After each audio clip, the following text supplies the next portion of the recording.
आज हम बात करेंगे बुलडोजर कार्रवाई के उस सिलसिले की जो उत्तर प्रदेश में थमने का नाम नहीं ले रहा। सुप्रीम कोर्ट बार बार फटकार लगा रहा है, लेकिन सरकार और अधिकारी अपनी ढिठाई छोड़ने को तैयार नहीं। योगी सरकार इसे अपराधियों के खिलाफ हथियार मानती है, लेकिन सुप्रीम कोर्ट ने इसे कई बार कानून का उल्लंघन करार दिया। अंबेडकर नगर की बच्ची से लेकर प्रयागराज के मासूम परिवारों तक ये कहानियां हर बार हमें सोचने पर मजबूर करती है। तो आइए इस पूरे मामले को समझते हैं। नमस्कार दोस्तों, मैं तमन्ना, आप देख रहे हैं द संकेत लाइव। 24 मार्च 2025 को उत्तर प्रदेश के अंबेडकर नगर में एक अतिक्रमण विरोधी अभियान चल रहा था। बुलडोजर झोपड़ियों को ढहा रहा था और उसी बीच एक तस्वीर ने सबको हिला कर रख दिया। एक 8 साल की बच्ची अपनी किताबें लेकर भाग रही थी, जैसे उसका पूरा भविष्य दांव पर हो। यह तस्वीर सोशल मीडिया पर वायरल हुई और सुप्रीम कोर्ट तक पहुंची।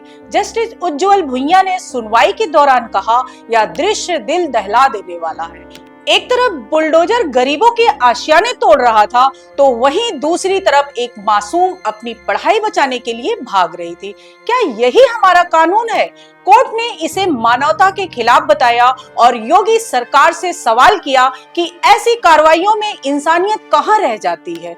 अंबेडकर नगर से पहले 2021 में प्रयागराज में भी ऐसा ही कुछ हुआ था। प्रशासन ने गैंगस्टर अतीक अहमद की संपत्ति समझकर लूकरगंज इलाके में 5 मकान ढा दिए, लेकिन बाद में पता चला कि ये मकान एक वकील जुल्फिकार हैदर, प्रोफेसर अली अहमद और 3 अन्य लोगों के थे, जिनका अतीक से कोई लेना देना नहीं था। सुप्रीम कोर्ट ने इसे सुनते हुए कहा, यह अमानवीय और अवैध है। लोगों के घरों को रातों रात तोड़ देना कानून का मजाक है। जस्टिस अभय एस ओका ने सवाल उठाया, नोटिस क्यों नहीं भेजा गया? कुरियर की जगह दीवार पर कागज चिपकाकर कार्रवाई कैसे जायज हो सकती है? कोर्ट ने प्रयागराज डेवलपमेंट अथॉरिटी को फटकार लगाई और पीड़ितों को 6 हफ्ते में 10-10 लाख रुपए मुआवजा देने का आदेश दिया।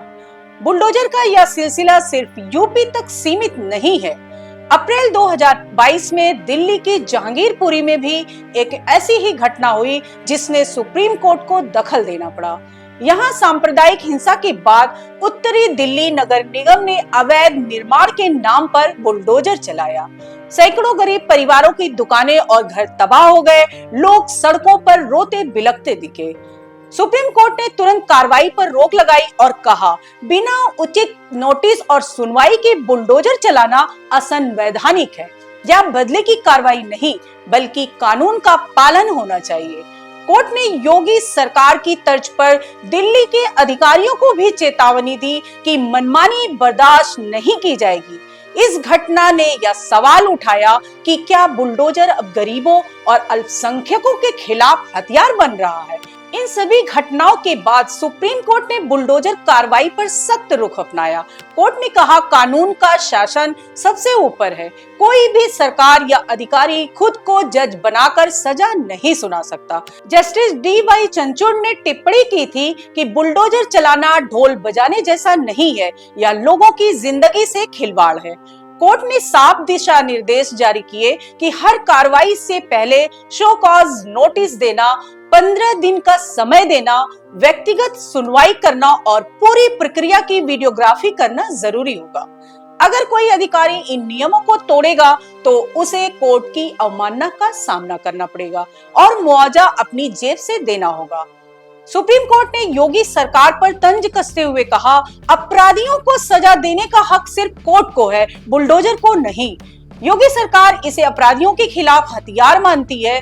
सरकार ने कहा, हमने नोटिस दिए थे, अतीक जैसे माफियाओं की संपत्ति हटाना जरूरी था, लेकिन कोर्ट ने इसे खारिज कर कहा, गलत लोगों को सजा देना कानून का दुरुपयोग है।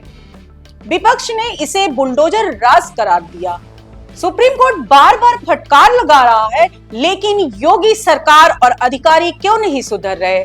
प्रयागराज डेवलपमेंट अथॉरिटी को पीड़ितों को 6 हफ्ते में 10-10 लाख रुपए मुआवजा देने का आदेश है, लेकिन सोचिए यह पैसा कहां से आएगा? टैक्स के पैसे से, यानी जनता का पैसा बर्बाद होगा। अधिकारियों का क्या बिगड़ा? कुछ नहीं। मानवीय नेताओं का क्या गया? कुछ नहीं। गलती उनकी, सजा जनता को, या ढिठाई कब तक चलेगी?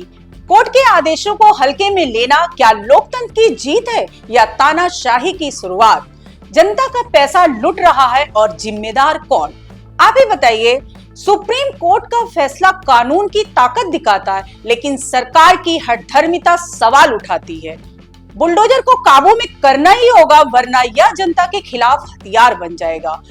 बुलडोजर से जब किसी का मकान गिराया जाता है तो एक पक्ष खुश होता है, तालियां बजाता है, लेकिन अब 10 लाख का मुआवजा वह उसी के टैक्स के पैसे से जाएगा। एक की खुशी सबका नुकसान, या कैसा खेल है?